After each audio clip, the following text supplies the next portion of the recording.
What's happening this week in Warcraft? Hey, it's Soul, and you can help support the channel by liking this video, subscribing for more WoW coverage, and catching me live when I'm streaming. Couple of hotfixes to get through before we start. There's been a round of nerfs to Cersei circlets focused on the procs that give extra stat bonuses. The intent is to make Season 2 rings with higher item level more effective than the ring bonuses in the long run, so if you do heroic raids or higher, the ring's days are numbered. And over in Undermine, the infinite farms from shipping and handling and scrap farming have been buffed a little bit, giving more rewards in exchange for more of your time played metrics. Profession treatises are now warbound, meaning it's much easier to order a bunch of these and trade them to alts to score another knowledge point per week.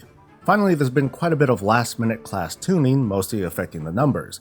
Call me lazy, but I'm going to hold off on that this time because Season 2 begins this week. We're not really going to feel the impact of last week versus this week, seeing as how we haven't done any of the actual new stuff yet. So for now, ignorance is bliss, but we'll see how things change again next week. Alright, so Season 2 begins this week, and I'm going to crash course you through the important bits. There's going to be a maintenance on US realms from 7 AM Pacific to 11 AM. We'll see how that goes, and I'll be streaming that morning to keep you company, to help you get that Twitch drop, feed on that copium, and in case you missed it, I have a poster-sized item level chart that you can use as a reference guide to find the gear or the crest you want. A link to that is in the video description, and it's yours to dork around with however you like. When realms are up, the Great Vault will be full of sadness. It's just going to have Season 1 rewards from the previous week. But for fun, you can see what happens when you try to pick up tokens of merit instead, and you just might still be disappointed, but hey, it can't hurt to try. The world boss in Undermine will be available. Knock it out for a guaranteed piece of Warbound gear on the champion track. Now, we don't know exactly what this means. The loot might be for your class and spec, it might not be, but the loot table is limited. You can get a neck or 2 pieces of gear per armor type. We also don't know if after the first kill, does the drop rate return to normal levels as we're used to, or does it dip down to 0? Knowing would tell us if this is going to be an overall buff or nerf to world boss drops. I suggest your weekly outdoor activities for gear and keys be focused on Undermine if you want to collect more of the transmog sets, which from the looks of it are found by just getting the gear here. As a reminder, if you're not a fan of the drive system, you do not have to use drive. Just talk to the drive NPC and pick up what's called a caddy collar to let you access shipping and handling jobs without needing to hop onto a vehicle. The PvP season opens up, and what some folks might be interested in is this Artisans Consortium pamphlet. It should be a random drop after winning any kind of key PvP event. It starts a quest and will score you these prized gladiator heraldry items. These will let you craft, or maybe have someone craft for you, an item level 649 weapon or armor piece without needing a crafting spark, and that's pretty cool. And of course you can start earning conquest towards the cap, whether it's battlegrounds, the brawl, or camping for chests out in war mode. Speaking of, it looks like a crafting spark will be available this week, and stated in an earlier blue post, the catalyst should be available week 1, setting the stage for our gear planning every other week. It's a good idea to get a crafted piece made right away. Now that we're in Season 2, big crafting has matured, as in a player can make most kinds of items in a given profession as long as you provide high quality materials, of course. As for the catalyst, as usual, I say sit on these charges till maybe the week after, when you have more opportunities to choose what you want to turn into a tier piece, so be out there collecting gear where you can.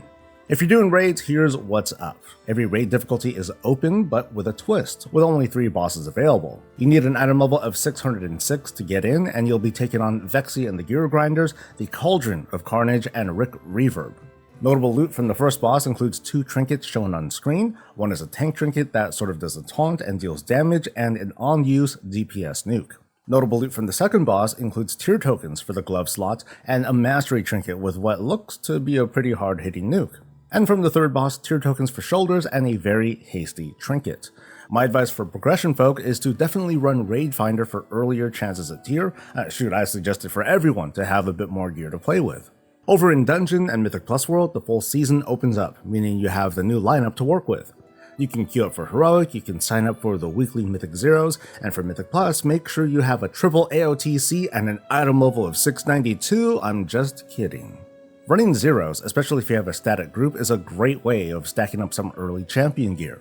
If you're pugging, you can start at 2s for champion gear as well, and a good goal to keep in mind would be to reach plus 6s and 7s. 6s can drop hero gear at the end of a run, and you're only dealing with the timer and the Xalatath affix, whatever that is, while 7s jump up in difficulty with the fortified or tyrannical affix. However, this is where you can start earning gilded crests. And Delves move into Season 2 with cool rewards starting at Tier 4, and as far as we know, you'll have to complete tiers with lives remaining to progress to the next one. It's just like last season.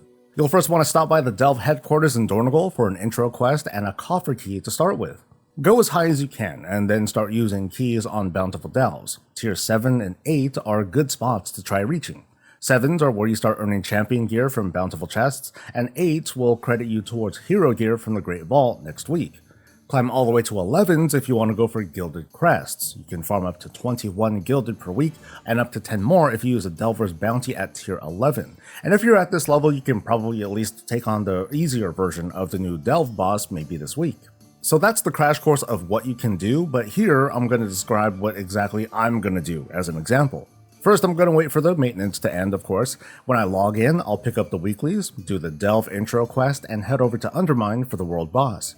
Then I'll knock out weeklies in the zone while queuing up for a battleground or two. Making the early crafted gear with PvP materials would be nice, but it's not like a huge deal, because I'll be heading into normal raids that evening.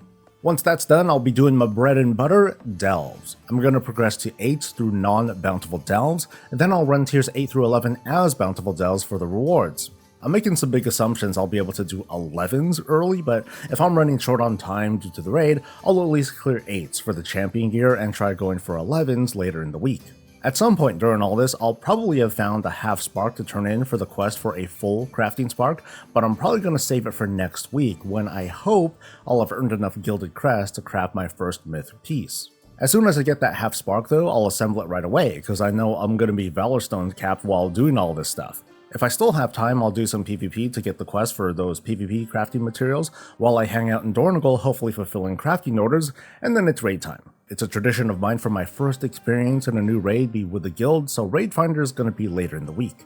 At some point, I'm going to complete the Paragon quest to see what happens. Like, what season stuff will I get? Like, will I get a Season 2 rating Echo? I'm going to hold off on that until I see reports of what results other people are getting. It might be worth waiting in case people complain over what they get, and then Blizzard puts in some fix, and then I can come out with some additional goodies. This isn't a big deal, one way or another. I'm just not going to rush to turn these in. And what else is happening this week? Darkmoon Fair is in town, so those of you who've been waiting, it's time to play the game. Pick up the rep bonus and slime everything in Undermine for the extra rep, and be sure to knock out those profession quests for extra knowledge points. The Pet Battle bonus event is in this week, and this time around the Americas realms will be blessed with Super Squirt Day coming this Saturday, the 8th. It's a great time for leveling those pets you've been collecting lately. Meanwhile, the Battleground bonus event is in play, Cooking Impossible is the brawl, and over in Mythic Plus World we don't know what's going on, but you're gonna dive in anyway. Best of luck, and we'll talk about the affixes next week. That should just about wrap up everything happening. I expect over in Blizzard Land, it's all hands on deck to ensure a smooth launch, but before we know it, they'll dump a bunch of 11.1.5 news on us. That's a later thing though. Today, let's get ready for the season, and I'll see you in game. Be sure to like the video, subscribe for more coverage, catch me live, and I'll catch you later. The trading post just updated, so you know what comes next. Stay safe, stay healthy, and stay breezy. Hey look, it's a new month, come and join me. We're gonna do collecties. Cause tender is my breakfast, tender's what I breathe, tender is the loot I collect from the corpses. Tender's running through my veins, tender's both my pleasure and pain. It's like coffee, tender's in my cup, suddenly it's not cause I bought things. Check me on my badass broomstick mount, got my tender then your mama can count. Done.